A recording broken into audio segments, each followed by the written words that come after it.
Hi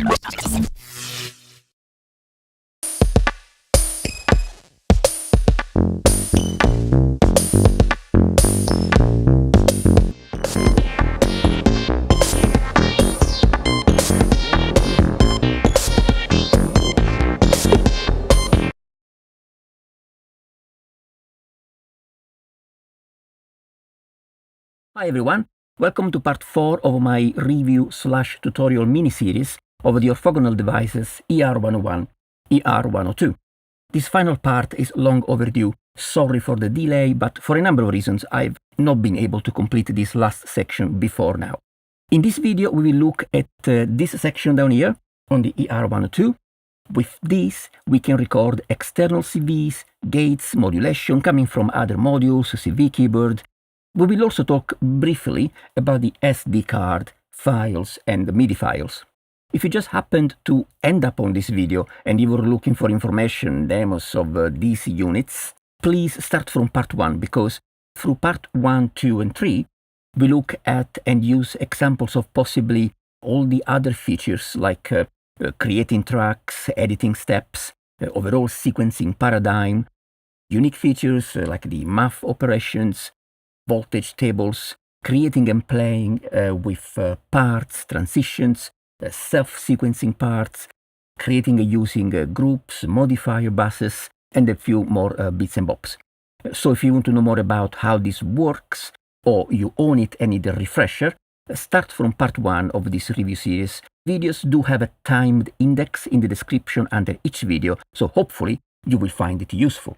Again, in this last section of my review, we will look at real-time step and alter recording, the SD card, and some final thoughts about the overall system, who I personally think this could be good for, and possibly for whom this sequencer may not necessarily be a great fit. Okay, let's get down to it. With the recording section down here, you can record CVs, gates to one or more tracks. These are your analog inputs, A1 and A2, plus minus 10 volts, 14 bits resolution. You have D1 and D2, your digital inputs, and the trigger threshold here is 1.5 volts. AD1 and AD2, they can be used as analog or digital inputs, again 14 bits resolution and 1.5 volts threshold. To arm a track is as simple as focusing the track you want and arm it, and you can arm and record to one or more tracks at the same time. I'm arming all 4 tracks now. See, as I scroll, they are armed, and I can disarm them just by pressing arm again. When a track is armed, you start recording by hitting the record button, and can stop recording by hitting record again, or you can send a high voltage to punch in to the punch in out input, a low voltage to punch out. These are your 3 recording modes: alter, step recording, real-time recording. Before we actually start recording, there are a few things that you should know. So forgive me for the next couple of minutes, because they will be mainly talking, but I'm thinking of doing this for you, because I'm going to explain what you need to know about recording settings and options, all in this brief section of the video. This way, you're not going to have information scattered across, I don't know, 20 minutes or an hour long video, but they're all going to be in this section. So if you forget something, you can come back here for a refresher on the settings and so on. By default, A1 is your input to recording CVA, and A2 is for CVB. AD1, digital mode, is for your gates, high gate, note on, low gate, note off.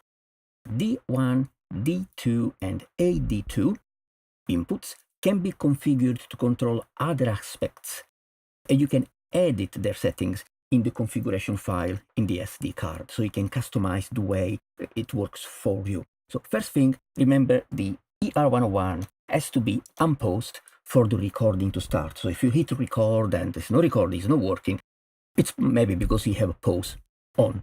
For the gates, for the steps, duration, the gate length, when you have 2 consecutive high edges, right, rising edges, 2 consecutive rising edges determines the duration of the recorded step. So rising, rising, this will be the duration. So 2 high edges, it's your step duration. You know, when you hit a note, then you hit the other one. And your holding down a note, which is the gate length, is rising to go to falling.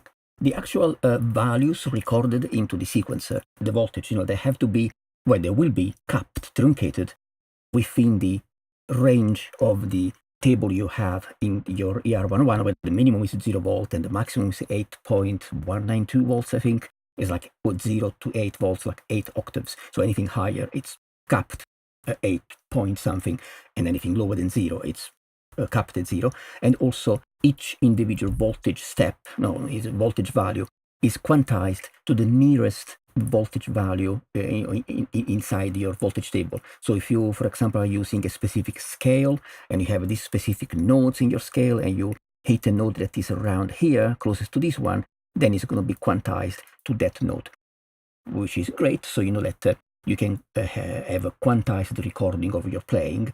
And remember, you can have a different kind of voltage table, a different scale if you want, for CVA and one for CVB, right? So you can have those two quantized in a different way if that's what you want. You can also set the ER-101 to follow mode. So as you input various nodes, you can actually see on screen what you are playing, which is great. One other important piece of information is that although you are about to record in real-time mode, we are still talking about a step sequencer, right? So if during your performance you add glides or other type of smooth CV modulation, those values will not be recorded with full smoothness because it's still a stepped recording of your performance. But remember, you have a smooth feature here, so you can add smoothness to individual steps, to a pattern, to the whole track, so you can get some of that smoothness back. Or, even better, you can add a smoother modulation using the groups and the modulation buses, which we looked at in the previous video. So go back to video 3 for this section here. There is another nice touch here where you can change, when you arm a track, you see you have a little settings screen. You can change one important setting about when a new step is actually created while recording. Do you want a new step to be created only when a new gate is present? So every time you press a key, you're sending a CV voltage and a gate, and the new step is created when the new gate arrives. Or do you want a new step to be created just when there is a voltage change, in the case indeed of modulation, or you're changing the pitch without actually adding a new gate, right? So you can change that per CVA and per CVB of any track. The default has CVA that does not need a gate in case you're changing the pitch, but without pressing new notes.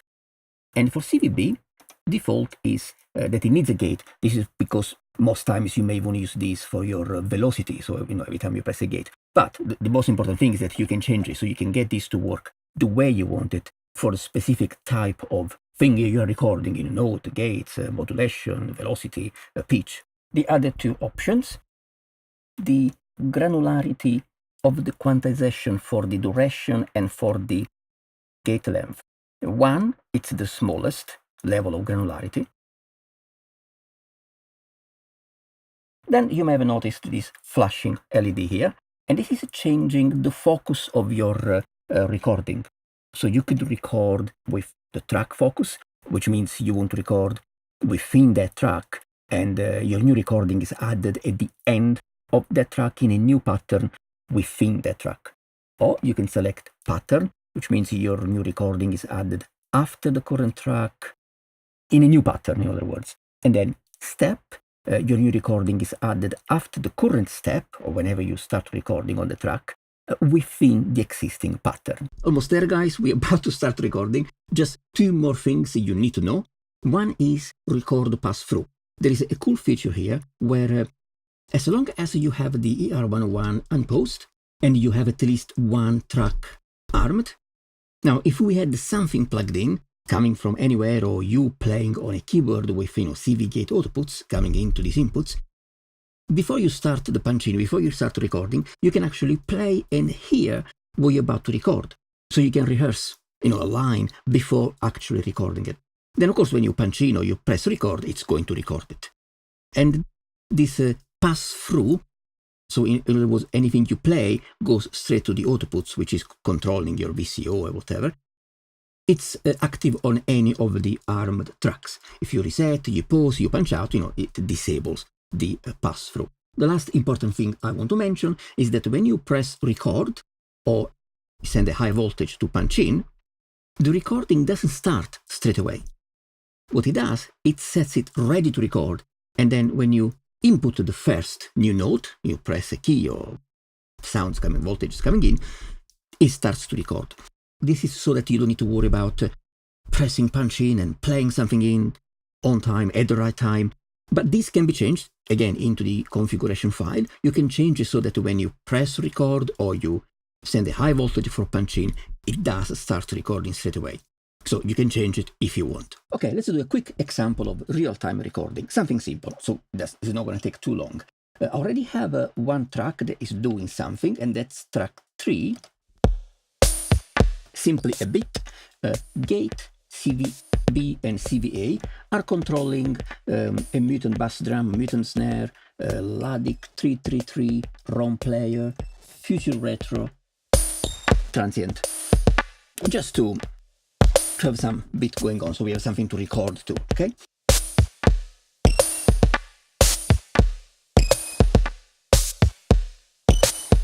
Okay, track 3 is the only track that has something there already playing, which is the beat. Now, I'm using a Q-Nexus, and I'm taking just one output, the first output, which splits into cables, the gate and CV1.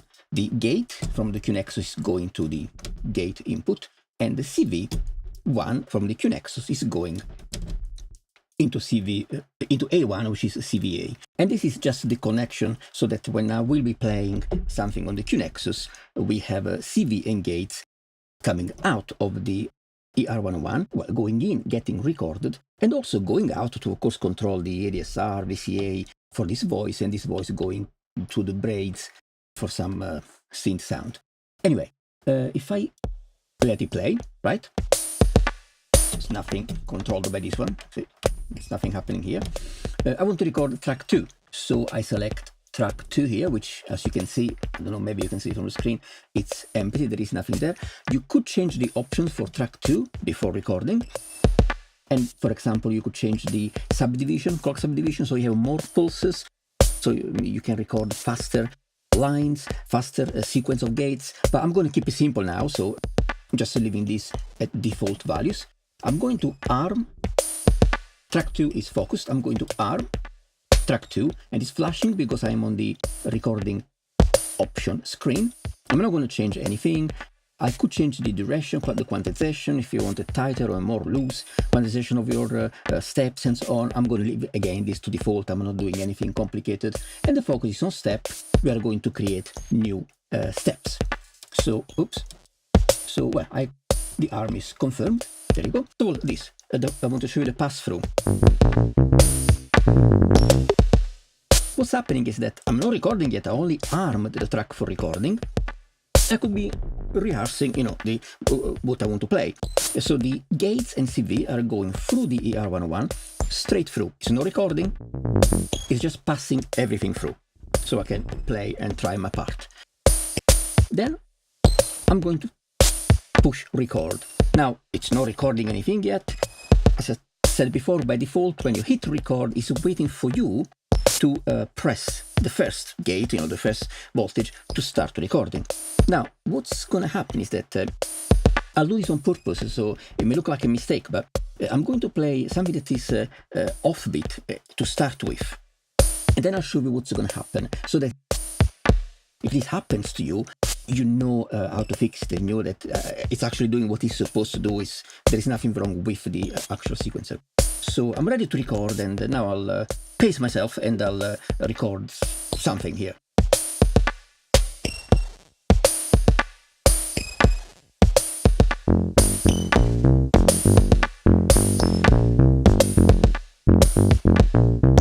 So we recorded something very simple. Now let me pause it and let me go to reset the sequencer to step 1.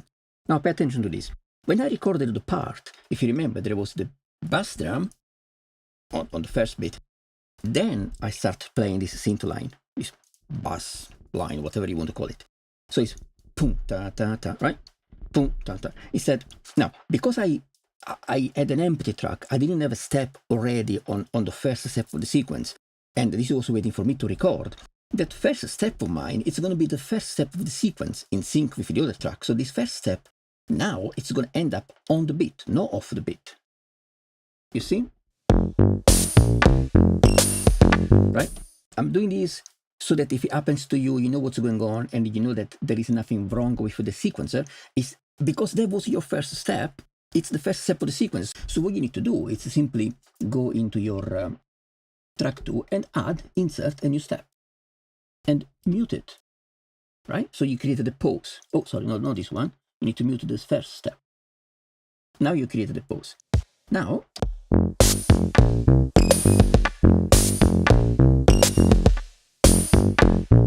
well, there it was. Oh, let's follow it.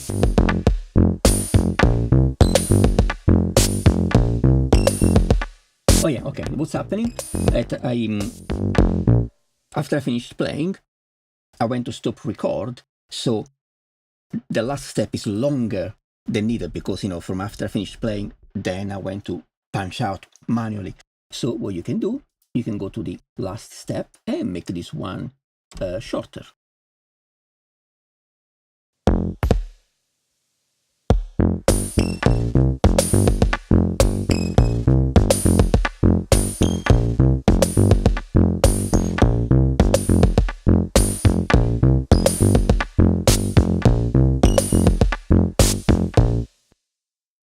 I did it this way, maybe a little bit confusing, but that's because it's something that can happen to you.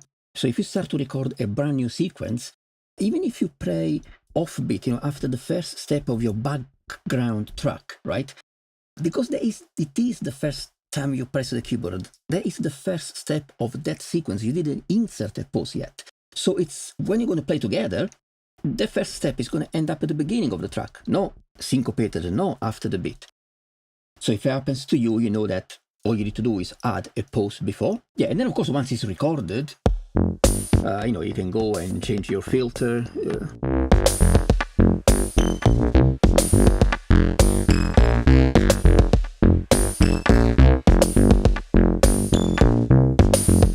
Just to say, that's the cool thing now that you have the steps recorded. You didn't have to input them by hand, every single step. Imagine if this was a much longer sequence. It's quicker to record. If you play keys, it's quicker to record it this way than having to manually input every single step, the correct step duration, pause, and so on. And once you have the gate and the CV of your main sequence in, you can also record and add another CV. And this could be a modulation to the filter frequency, to the VCA parameters, whatever it is. You can add modulation, whatever you need to do. But the process is the same. We don't need to repeat the same thing.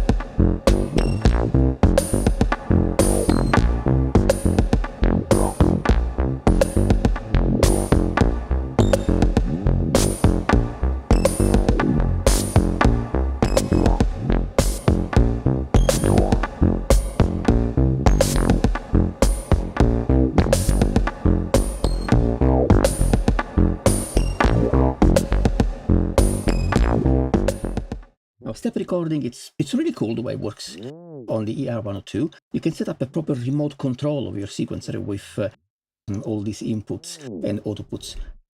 Okay, what we have at the moment is the bit from before and that kind of synth line from before. That's there. Now we are going to use step recording to record a new track, a new voice on track 4. Okay, so we concentrate on track 4. And I already plugged the things in, but I will explain what I did. So for step recording, I'm using CV and gate coming out of the keyboard to go into A1, which is a CVA, and it will be CVA for track 4 in our case. I will only arm track 4. Okay, we're going to do the example with one track.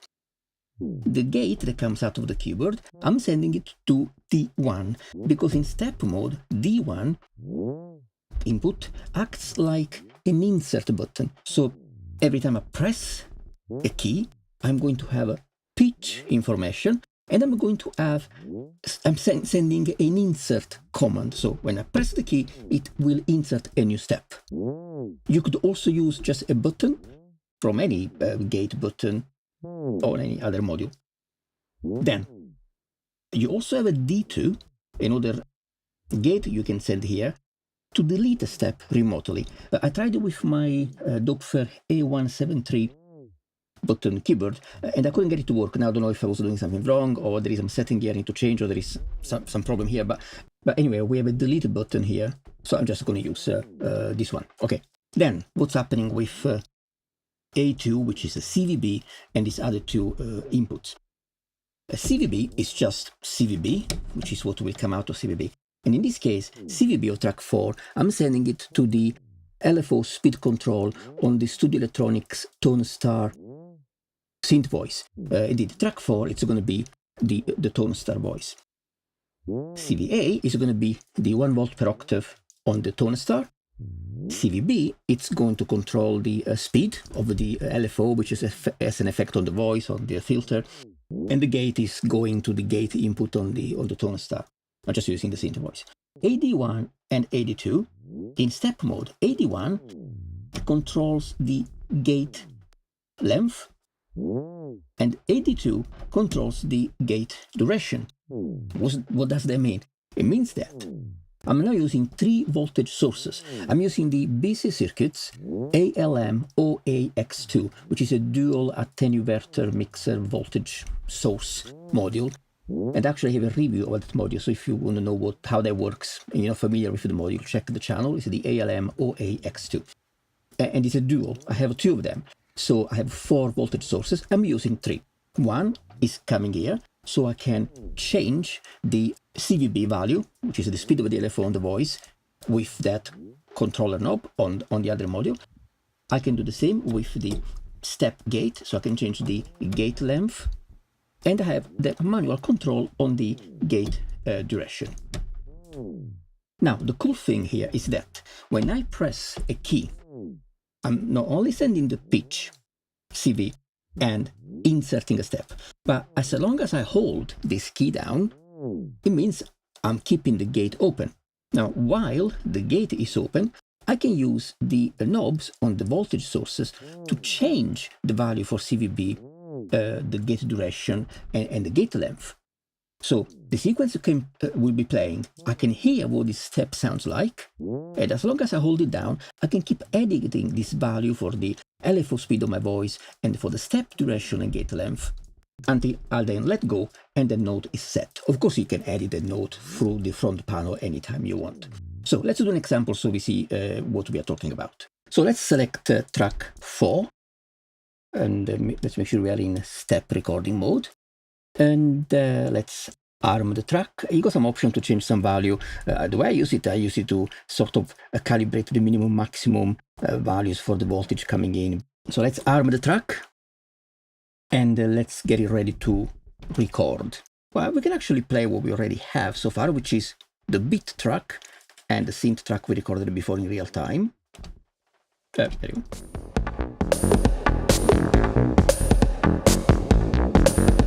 I want to add some steps, okay? So as I said, as long as I hold it down, I can change a few parameters of that step I'm adding at the moment. So let's hold down this. Oh, I didn't press record. There you go. Press record, and now it's ready to record. Okay, you see? Now he added the first step for this new track, and it's showing some value, duration 0, and so on. Now, as I said, I'm having some control here, so I can control a lot of things at the same time. So I'm going to change the duration of the step to 4. And yes, I will keep the gate length to 2. This one, which changes the CVB and is controlling the speed of the LFO on the synth voice. Let's put it to 99 to maximum. And that's my first step. So I simply let go. The first step is there. Now I want to add another step. Let's say this one.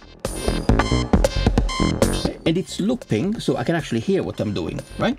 Let's set the LFO to 0. And this time, let's get a shorter step. So the duration of the step, we take it down to 2.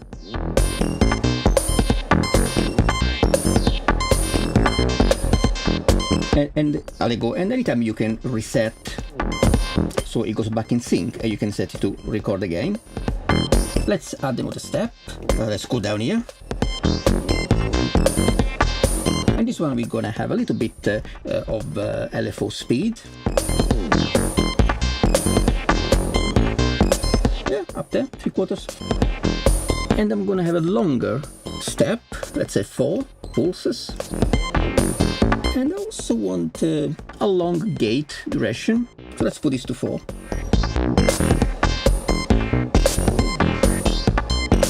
Reset, so I can hear what's going on. Let's add a 4th step, this, and change the LFO.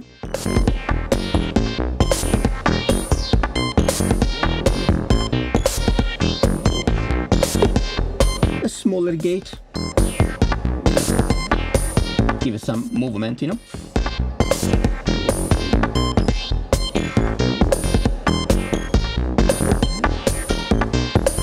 Yeah, one more. This way actually we can get to the 16 steps pattern as well.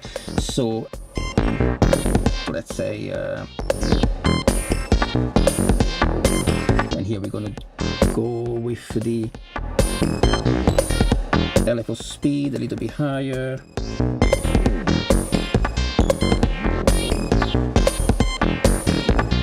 And we need 2 step duration. And reset it and follow so we can see the steps. And see, you know, we had a line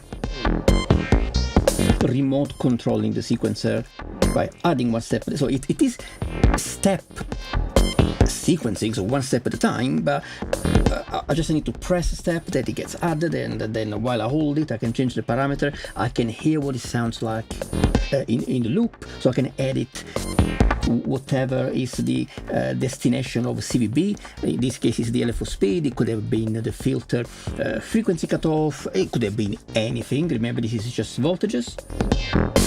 And I am sending in some outside voltage source to quickly change the duration and the gate length.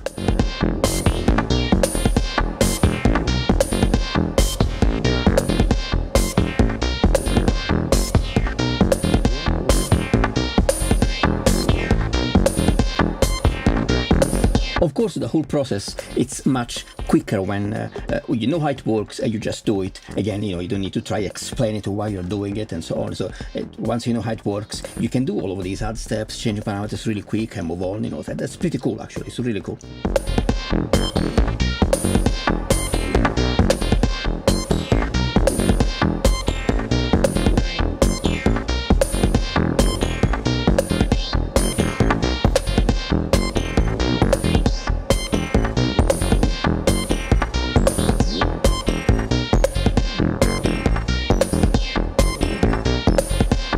Okay, the third recording mode is the alter recording mode. This is to alter values that are already in your sequence. In alter mode, you are not going to add any new steps or anything that is not there already, but you can modify what's already there. And you can modify CVA, CVB, you can modify the gate value and the duration.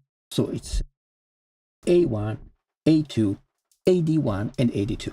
So that you can see how it works, I'm going to do an example now just with CVB. If you remember, CVB, it's controlling the LFO speed on the synth voice. So this is, let's arm the track. So we are in track 4. We arm it. Let's play what's already there. And we set it to record. Okay, that's what we had before. CVB is here.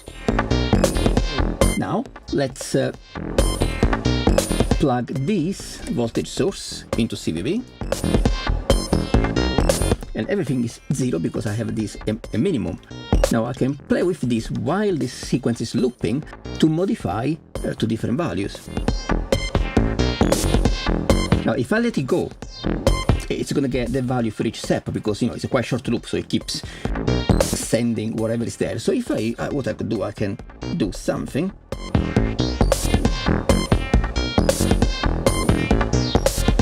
And stop recording. There you go. So I recorded the knob movement,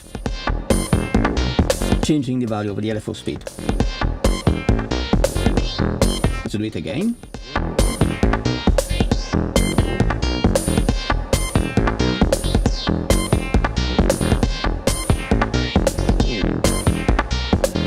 Right? Okay. You can do the same for the pitch. What you could do is, for example, it's sending a voltage from a quantized voltage source. So you could be changing the pitch, and again, you can change the duration and the gate. But because, you know, it's a loop that keeps going, you need to understand that as it passes through those nodes, if you go a fixed value, it's going to add the fixed value everywhere. It's especially useful for modulation sources, I think, or for quantized pitch voltages to change the nodes of a whole sequence, for example. Okay, now about the SD card storage files. Well, I'm not going to cover every single small bit of detail because this is a kind of dry information. It's something that you're going to forget the second after I say it.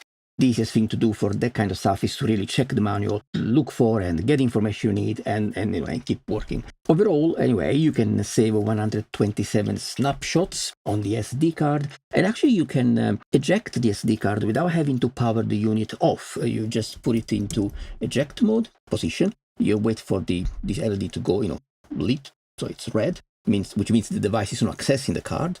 And you just pull the card out.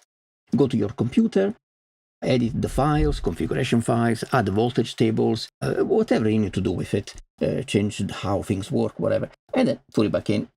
Make sure it's in eject mode, put it back in, and there you go. About the MIDI files, you can use MIDI files SMF0, which is a single track MIDI file, or the SMF1, which is a multi-track MIDI file. If you have a simple sequence with 4 MIDI tracks, you can use these 4 tracks to read, you know, to get those sequences directly on the 4-track sequencer here.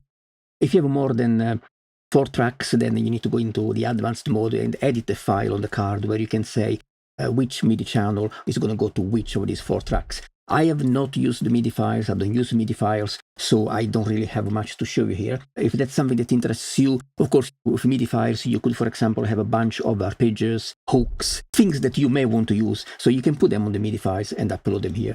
The manual gives you information on how to do it. About the voltage tables, we talked about voltage tables in video 1, I think. We have also seen how you can edit, you know, create, customize your own voltage tables directly from the front panel.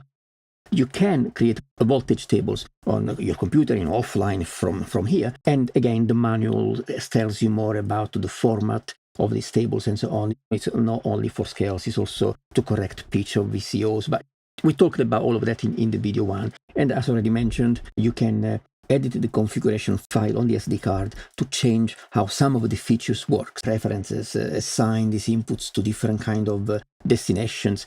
I have not done any of that yet, so I don't have a file to show you, how that works. If I do, I will record the process, so I might do an update video. But it's so specific that if you are keen in that kind of stuff, it's going to be easy enough for you to see the manual, see what the syntax says, what you can change. Sometimes it's just change it 0, 1, false true, or some of the options, and it changes the behavior of some of these features. One thing I will mention about the firmware is that these are 2 units. Each unit has its own firmware. You have to update each firmware for each machine. The 102, you just add the new firmware on this SD card, and the machine takes it from the SD card. For the ER-101, you will need to plug a USB cable at the back of the unit, and there is an app for Windows and for Mac from Orthogonal Devices, which will push the firmware to the device. Just be careful when you handle the units, don't damage anything at the back. That's about it. I'm not going to do a summary of all that the sequencer can do, because there is no point. There is 3 more videos that go over possibly all the features, and just mentioning the names of the features, it's not really going to be of any help to you if you don't already know the unit. It's not going to do justice to the module, and it's going to be a disservice for you, because it won't give you a good impression of what the machine can do. Last time I mentioned it, I promise I won't mention this again. Please go and watch video 1, 2, and 3 if you are not familiar with the unit. Or if you're familiar, you forgot something. Each video has an index, so you can quickly go to the section that you need, and hopefully the video will help you that way.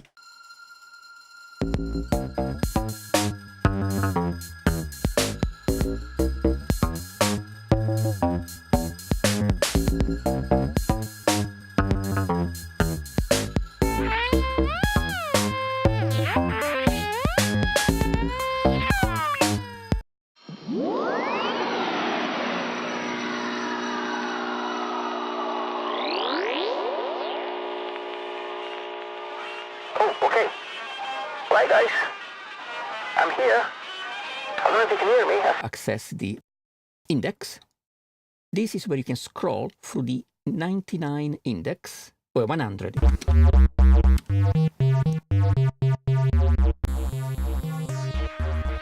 On track 1, there are 8 patterns. So let's shift by 7. Let's multiply all the gates by 2.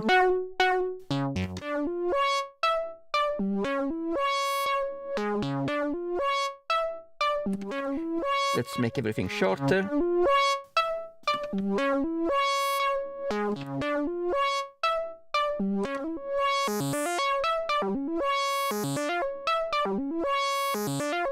And let's randomize the pitch, why not?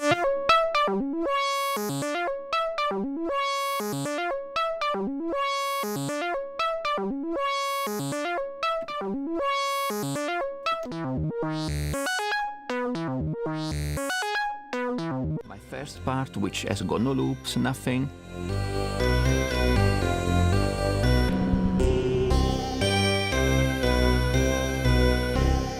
Then I want to go to this one.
Right, okay, so it looks like we reached the end of these videos, and it's time to talk a little bit about at least what I personally think this sequencer is good for and what is not that great for.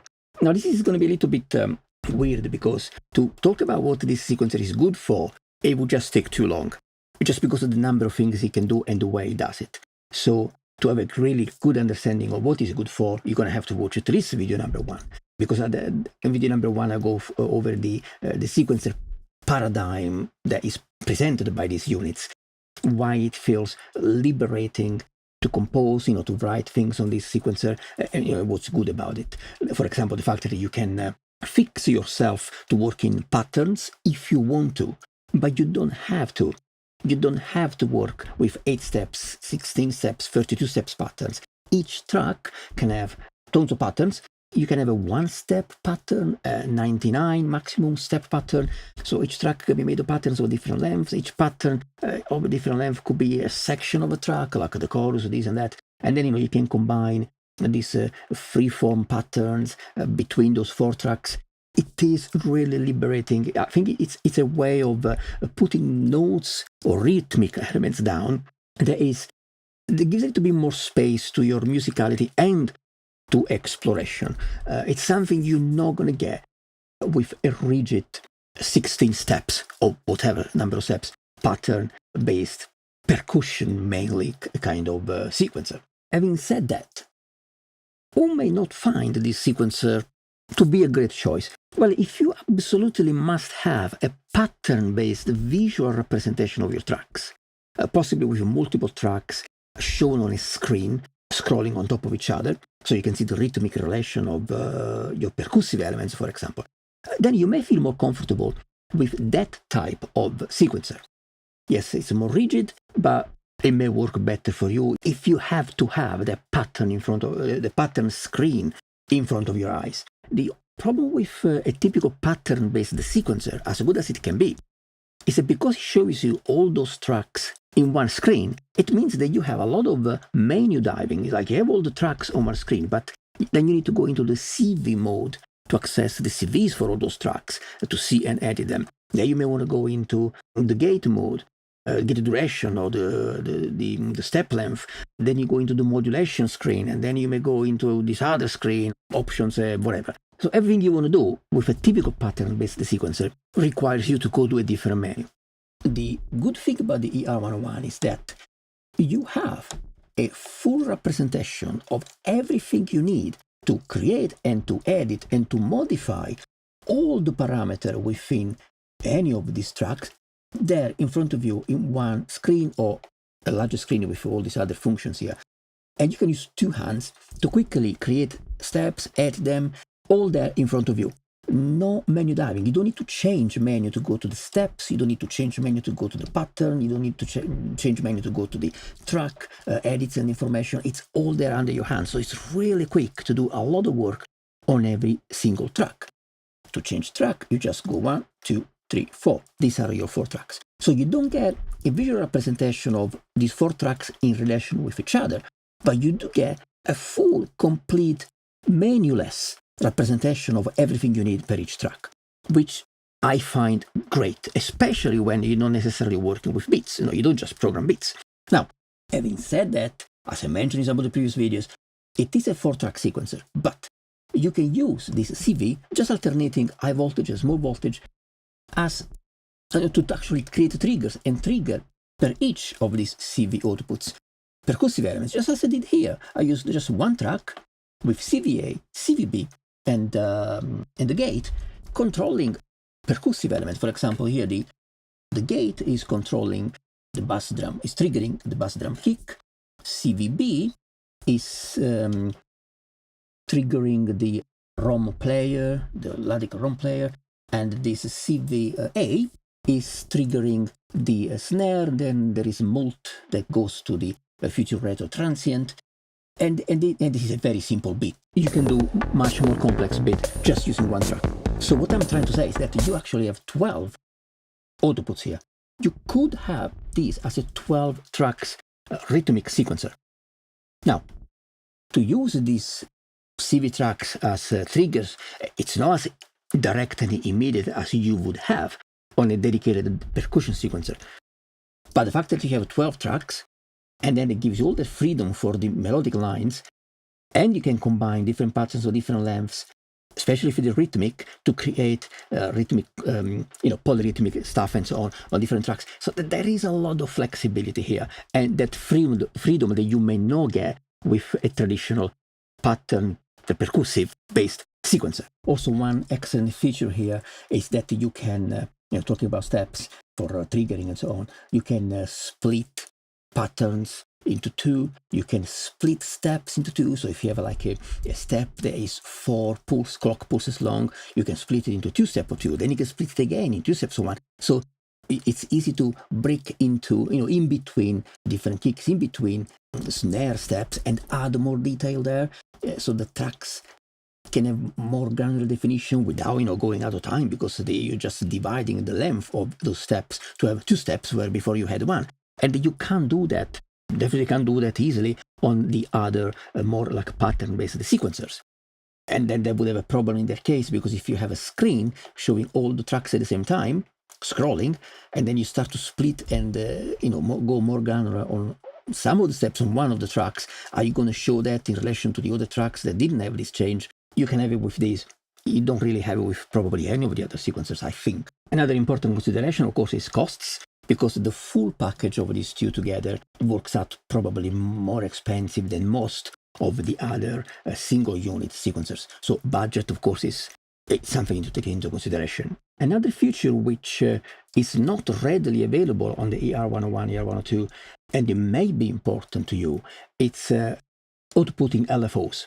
You don't have an LFO function here. You can simulate a stepped LFO, just changing the voltage for each step, or any of these 12, the CV outputs, not the gate. But that's something you have to do by hand. So if having LFO outputs on a sequencer is a must-have for you, you don't have that on this sequencer, so keep that in mind. But of course, you are smart, so you know that it's impossible for me to say this sequencer is good for you or is not good for you, it's the best for you or it's not the best for you, because I don't know you, I don't know the type of music you make, and you may even use this sequencer in a slightly different way to the way I use it.